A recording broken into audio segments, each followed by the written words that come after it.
Good day, students. Today we shall be learning the second chapter of 12th standard biology, and that is sexual reproduction in flowering plants. Okay. Now, as you know that flowers have the important role in the human society. They are the item of social, aesthetic, ornamental, religious values. Okay. Instead, they are acting as an agent for conveying the human emotional feelings, we say, right? Okay, but as I'm talking about the chapter sexual reproduction in flowering plants, all the flowering plants, that is all the angiosperms, are showing sexual reproduction. Okay, instead flowers are the organs of sexual reproduction.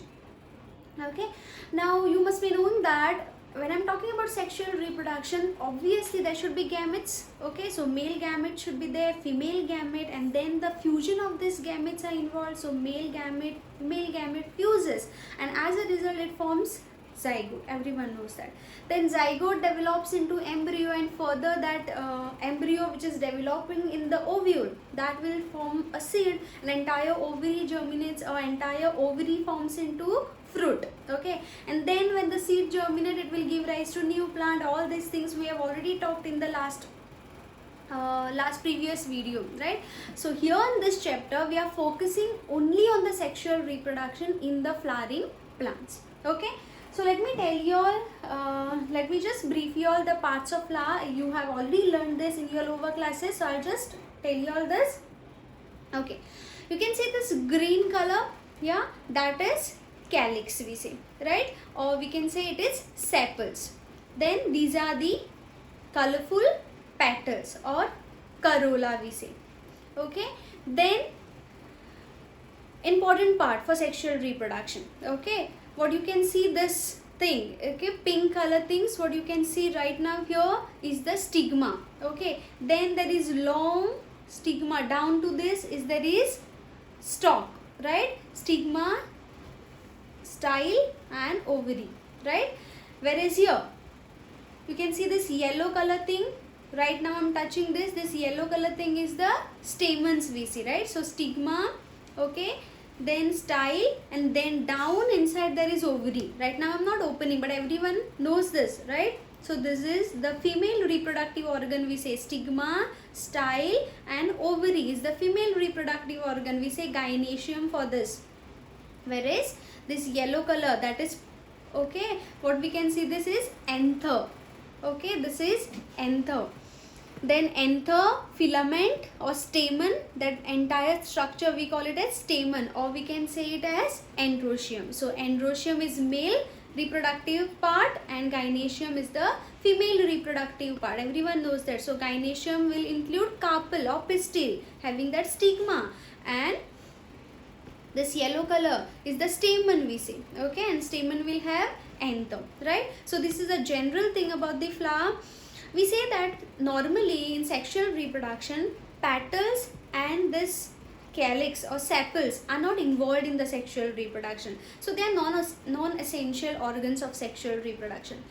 What right now I'm holding is very essential in case of sexual reproduction, because it is this part in the ovary that is female gametophyte, and whereas this yellow part is having male gametophyte. Okay, so we say that pollens are having male gametophyte, and we say in the ovule there is ova, and that is acting as a female gamete. So let us learn this thing in detail now. In flowering plants, the reproductive phase is marked by initiation of flowers. Okay, during that time lot of structural and hormonal changes takes place in the plant's body. Okay, now initially there will be development of floral primordium. Okay, then there will be formation of floral bud. You have seen this. Then there will be formation of floral bud, and that will later transform into a flower. Okay, and once the fertilization has taken place, that is reproduction has taken place, the end result we say is the formation of the fruits, right? Okay, so this was about the floral primordium I was telling you, then floral bud formation, and finally the flowers, right? Now in flowers, as I already told you, male and female reproductive structures are there, and you know male reproductive structure is called as androecium and female reproductive structure is called as gynoecium. Okay, androecium meaning it involves stamen and gynoecium, it involves pistil or carpel, right? But in this today's video, I will be telling you in detail about the stamen structure. Okay, in that stamen structure, we shall be learning how the pollens are being formed or how the male gamete is formed. Okay, so let us begin with the first androecium part, or the we can say stamen. Okay, see, stamen has got a long slender structure. That yellow color thing what I was showing you, it has got a long and slender stalk that is called as filament. Okay, and it has got at the terminal position bilobed structure that is called as anther. Let me just tell you all here.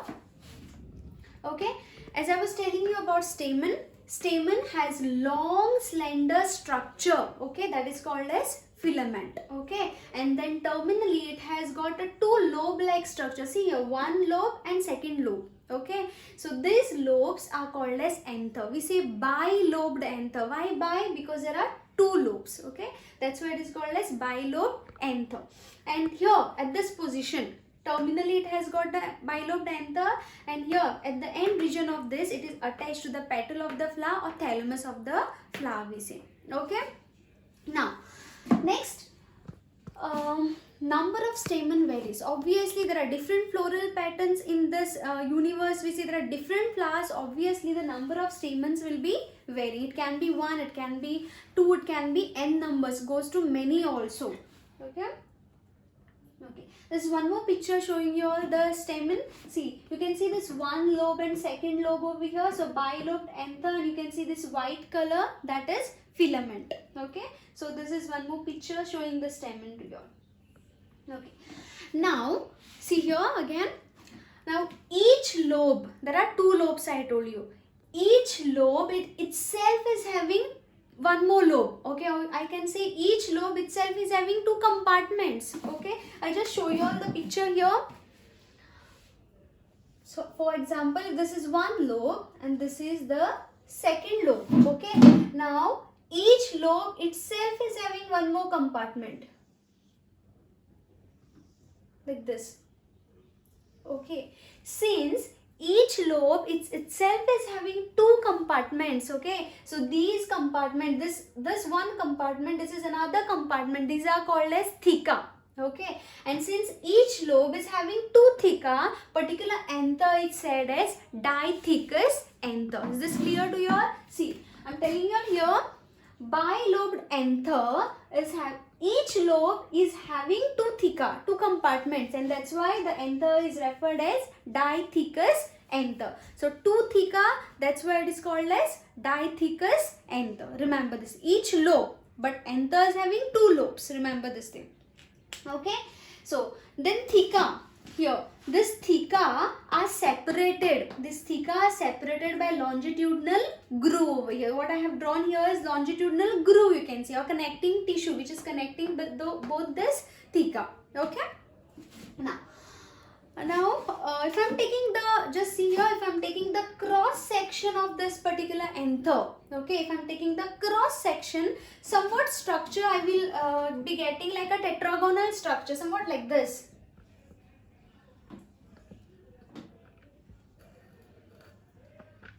Somewhat like this. Okay, and this structure at the corners, these are all theca now what I have drawn here. Okay, this is one lobe, this is one lobe, this is second lobe. Okay, if I'm taking cross section, I will be able to see some at the corners there are some structures present, somewhat here like this, here.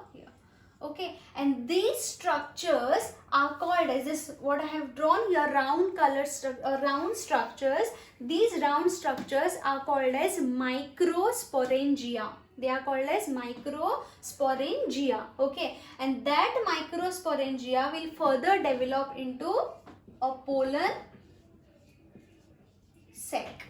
Remember this thing. Okay, see this microsporangia which are present at the corners, okay, they will be developing into pollen sac, and as you know that pollen sac will be developing inside the pollen sac, there will be lot of formation of pollens. Okay, and that will be forming the pollens inside. Okay, now how these pollens are forming, okay, all that steps, okay, I will be telling you all now. Okay, let me just tell you here now. Okay, as I have drawn this picture, the same thing is explained, same thing is depicted in this particular picture also. So there is bilobed anther. Each lobe itself is having two theca, so diathecous. Okay, and if I am taking the cross section, somewhat like this picture, I will be able to get. Okay, tetragonal like structure, similar round, round I cannot say, spherical I cannot say, a tetragonal like structure. Having, can you see this bags sac? Okay, they are called as pollen sac. Okay, or we can say it as microsporangia. Okay, so let us learn in detail the structure of microsporangia now. Okay, if I am talking about structure of microsporangia, this microsporangia is having 4 walls. Total it is having 4 walls. Okay, now 4 walls here, if I want to tell you, I'll just get the black pen.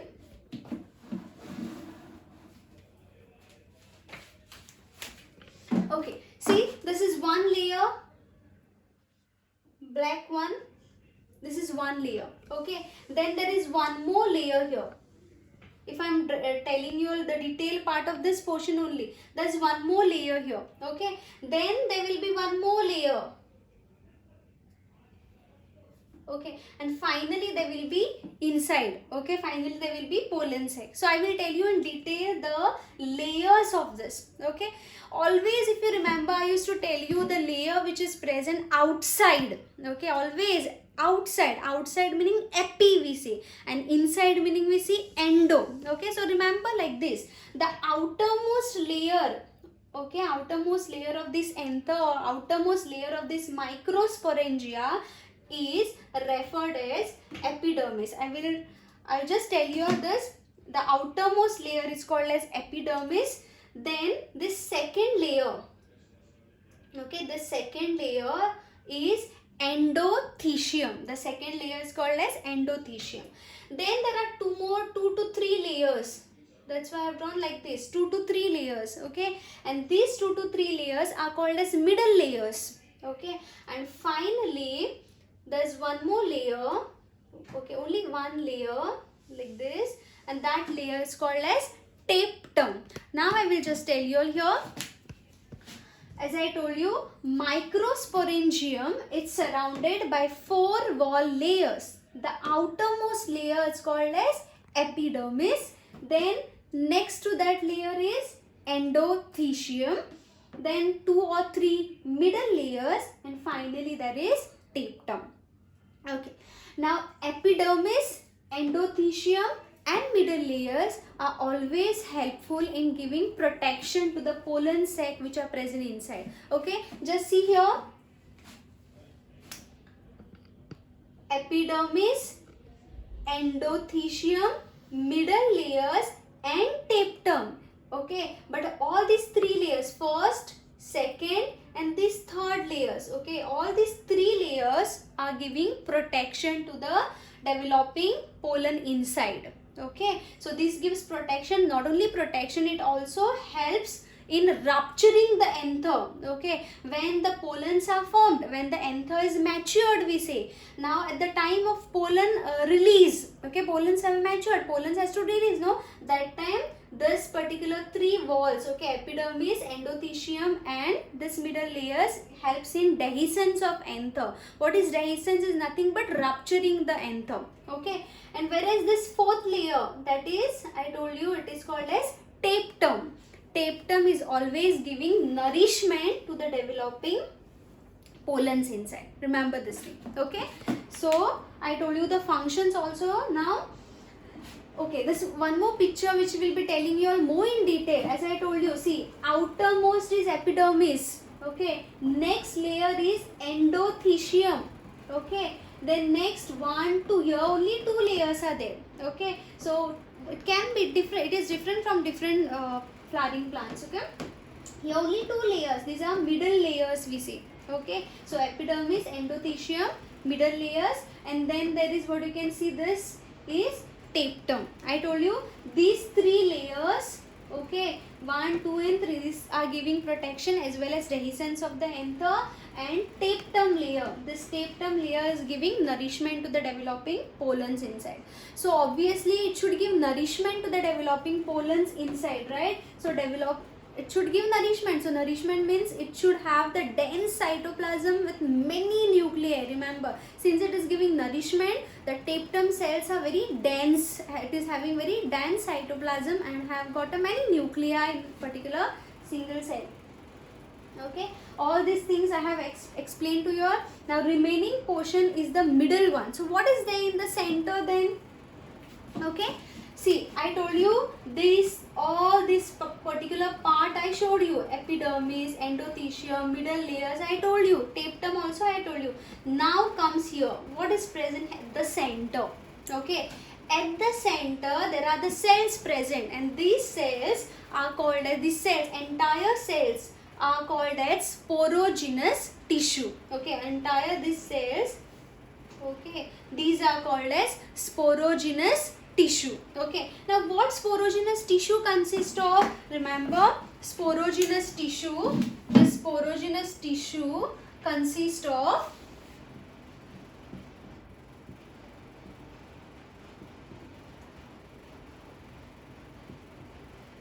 it will be consisting of pollen mother cell. Okay, so sporogenous tissue are having cells, right? These cells are called as pollen mother cells. Pollen mother cells are also called as microspore. This pollen, instead of that we can also say it as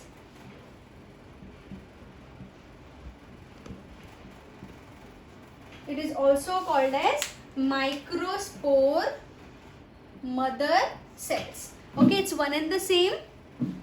If I'm talking in between pollen mother cell or micro mother cell, it is one and the same thing. Okay, so inside at the center there will be sporogenous tissue that will be having cells called as pollen mother cell. It is also called as microspore mother cells. So finally pollen mother cells will be producing pollens. Microspore mother cells will be producing microspore. As I told you, microspore mother cell and pollen mother cells are same. So obviously this will produce pollen. Microspore mother cells will be producing microspore. So pollens and microspore is also same. Okay. So okay, as I told you, it is having sporogenous tissue, and that sporogenous tissue at the center that will be having microspore mother cell, also referred as pollen mother cell. Okay, the same thing is depicted in this particular picture, what I have told you just now. This entire portion is seen over in detail. It is shown over here. Okay, then you can see here pink outermost epidermis, then endothelium, middle layers, tapetum, and finally there is pollens have formed already. Okay, pollens have formed meaning this has ruptured. See, I told you, no, these three layers are helpful in the rupturing. As a result, pollens can go out. Okay, so this thing is depicted here. Okay, now I will tell you in detail how the pollens are being formed inside. Okay, the process of formation of pollens or process of formation of microspore from microspore mother cell or pollen mother cell is called as microsporogenesis. So we will be learning in detail here the process of microsporogenesis, meaning how the microspores or pollens are formed, okay, through meiosis, and from the pollen mother cell, that is referred as microsporogenesis.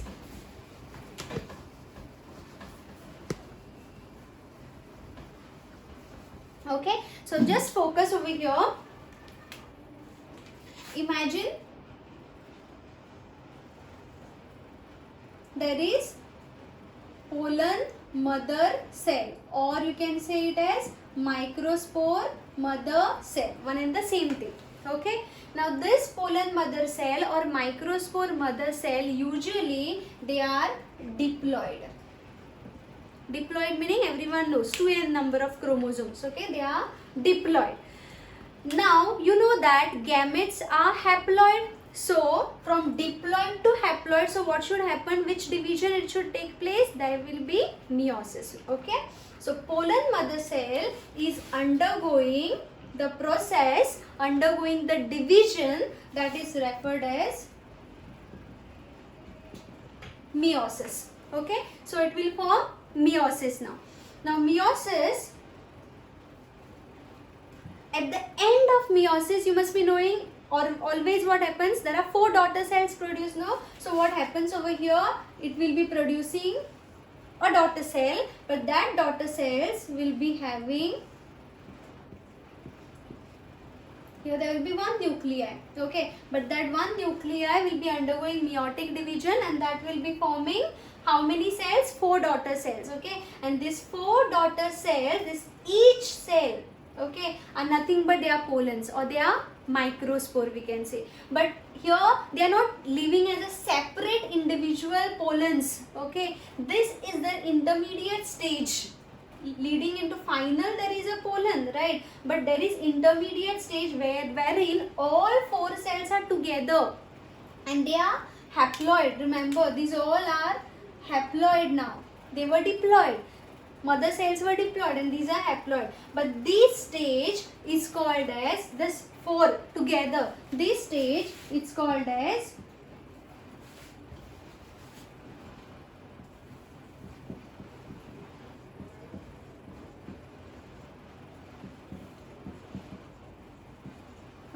this stage is called as microspore tetrad. Tetra meaning 4, right? So these are called as microspore tetrad. Okay, and that microspore tetrad later will give rise to 4 different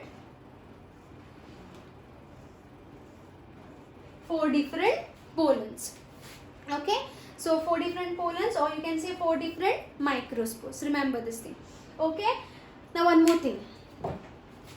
Once these pollens have formed, okay, at the time when they release the pollens, okay, for example tetrad has formed, and now if suppose pollens are being released, okay, during that time pollen itself is having 2 more cells, okay, and that I will show you in the PowerPoint presentation.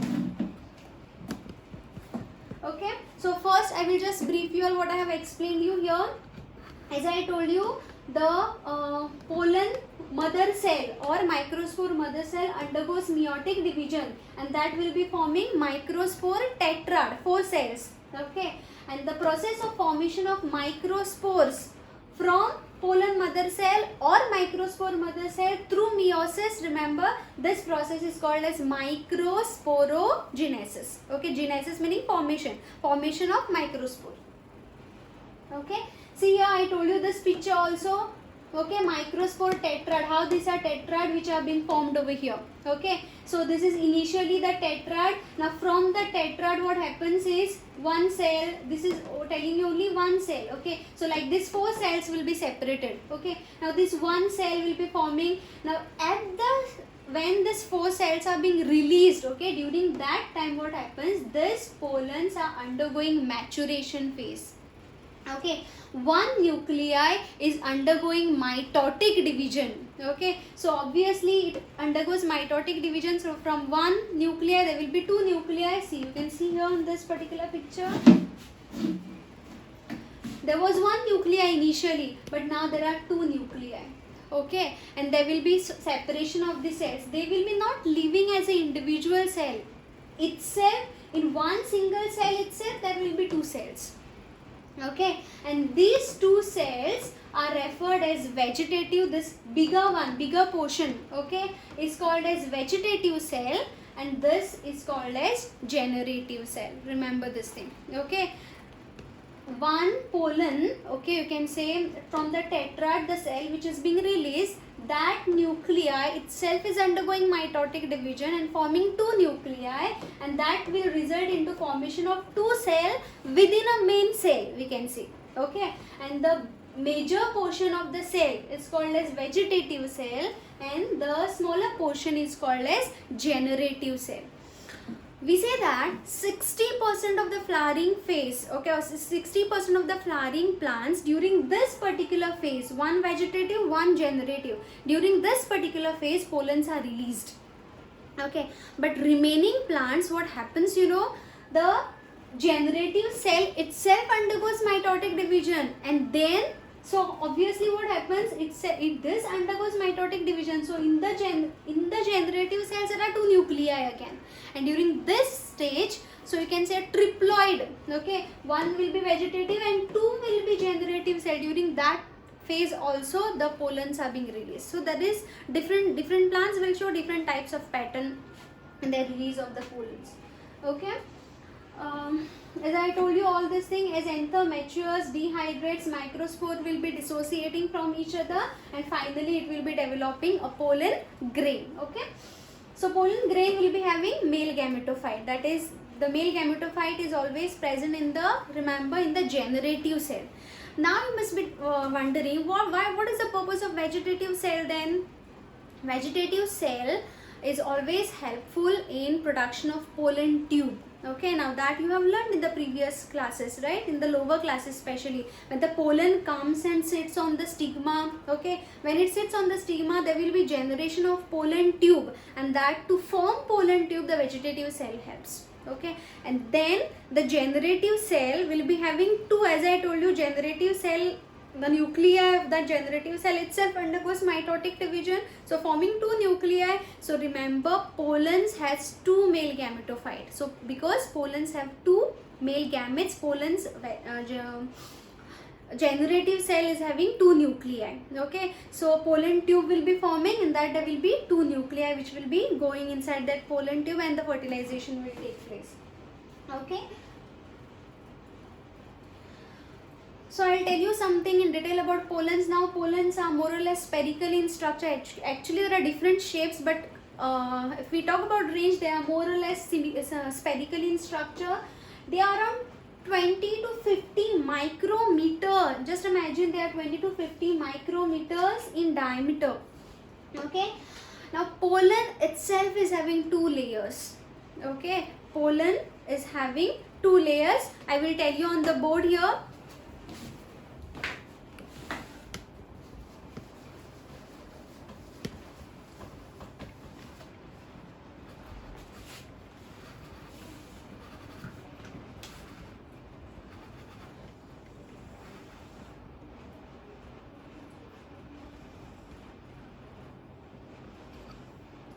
Okay, this is the pollen. If suppose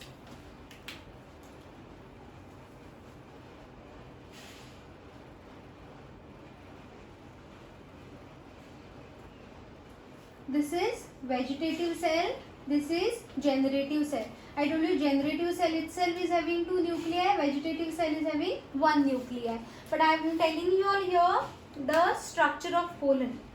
Okay, these are having two layers. See, I have drawn two layers, one in black color, one in blue color. Okay, the outermost layer of pollen, which I have drawn in the black color, okay, that layer is called as